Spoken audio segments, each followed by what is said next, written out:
Hello and welcome back to art class. Today we're going to actually make our line lion. Last week we practiced the different kinds of lines that we might be using for our picture, and today we are going to actually do the lion itself. And the reason why it's a lion is because March is the month that is coming up, and a lot of people think of March as a big change in weather. So they think of really bad cold weather as a lion, and you're hoping by the end of March that it goes out like a lamb. So it comes in like a lion, out like a lamb. And the lamb means you're having good, nice spring weather where it's warm and it's not too stormy and windy. So we're going to make our own version of a lion. You are going to need mom or dad to help with this very first part. And the reason why you need their help is because you actually need their size hand that they have. Unfortunately, your hand is a little bit small for this. So what they're going to do is they're going to put their hand in the middle, and we need an oval about the size of the hand. So you're just going to take your pencil, and you're going to need an eraser, and you're going to need a set of crayons. And you're going to draw an oval around the hand, pretty close. I don't need an actual tracing of the hand, like that. Now, it doesn't have to be perfect. You can see mine's got a little bit of bump in there. But this is just going to give us a rough size to work with. Okay? Then I'm going to turn it around so that the smaller part is towards the bottom. Okay. Next, what I'm going to do is you're going to choose a color.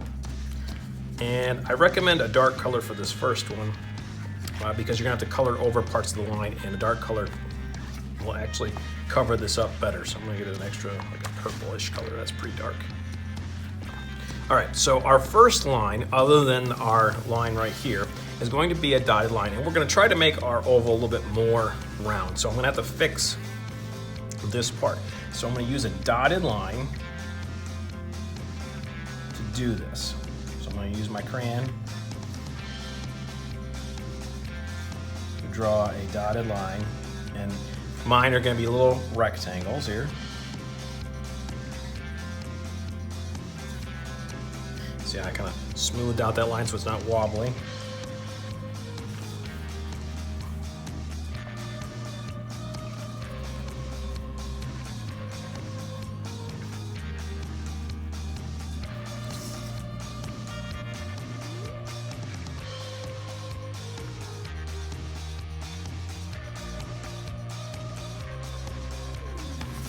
Okay, so now mine's a bit more ovalish. What I'm going to do is I'm going to use my eraser, and I'm going to go in and get rid of any extra pencil line.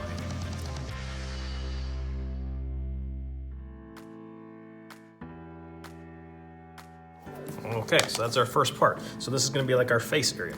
Using the same color, I need you to put in our ears. Now, lion ears are at the top of their head, and they're not pointed like cat ears at home. They're actually rounded. So I need us to have nice, big,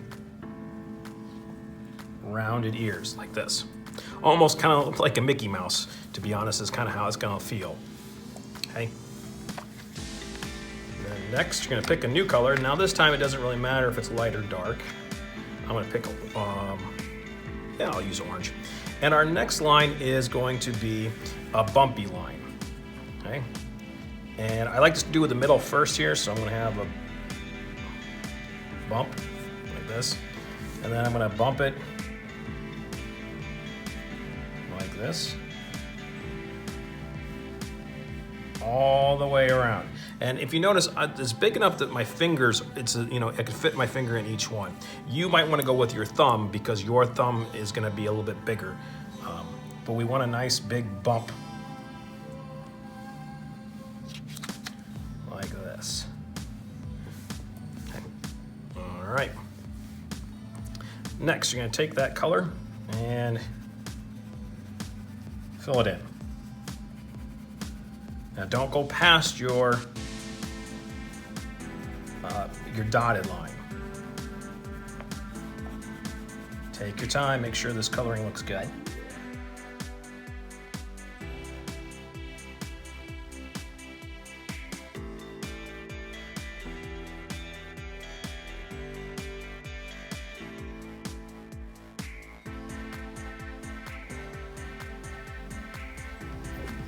Okay, that's the first part of our line. And I'm gonna pick another color. Now in this one, I'm gonna pick a red. I think I want a brick red. No, I'm just gonna go regular red. Okay. All right, so the next line we're gonna use is our zigzag line. This would be the main part of the main. So this is a little bit a part of the main of the line, and the male lines they have to stick out, but I want our main part of the main is going to also be a giant zigzag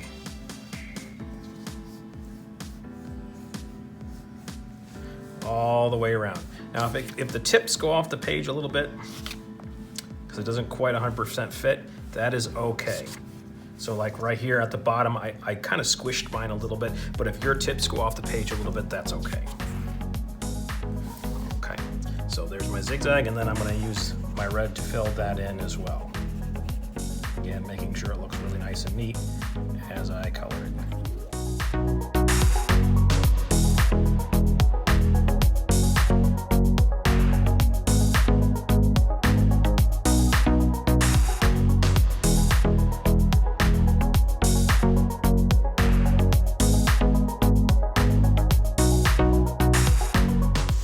Next, we're going to do the eyes, the nose, or snout, because the lions actually have more of a snout where their nose and mouth are connected. So we're going to do that. You're going to pick a new color for that. I think blue for that. And what I'm going to do here is we're going to use kind of a cartoon eye where it's a large oval. About the same size. And then what I'm going to do is I am going to do the colored part. Takes up about half the space, and then I'm going to fill that in.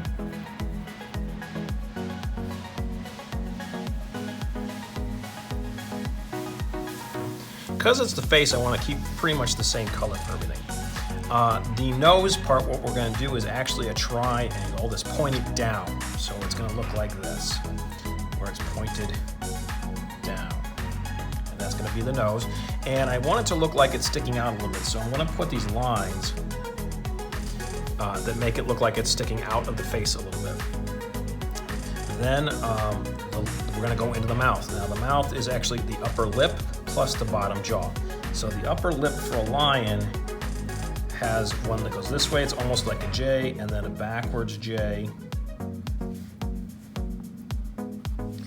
And then you have the bottom mouth, so he looks like he's smiling. You're gonna wanna fill in the nose.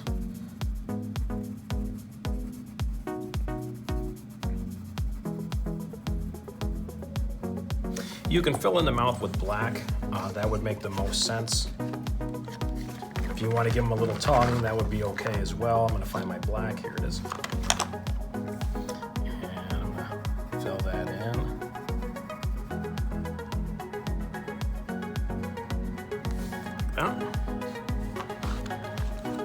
And then I am going to pick a new color for his whiskers. Now, I'm going to be using a curly Q line for the top one, and then I'm going to use a different line for the bottom one. So here's my top whisker. It's a curly Q. I'm going to do a matching one on each side just because I think it looks good if they match. And then I'm going to do a different one for the bottom one. So I'm going to do one of the ones we practiced.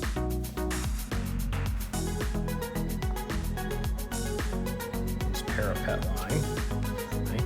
And then if you have room, you can do another one. So you can pick the lines that you want to use for the whiskers. And then while I still have this out, I'm actually going to put the inside of the ear in too. I think it would look good with the inside of the ear. So final little touch to this picture.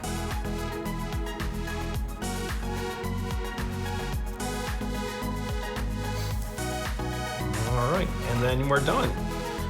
What you've got to use all these different lines for our picture. So what I need you to do once you're finished with this is take a photo of it, upload it to Seesaw for me, and then I will see you next week.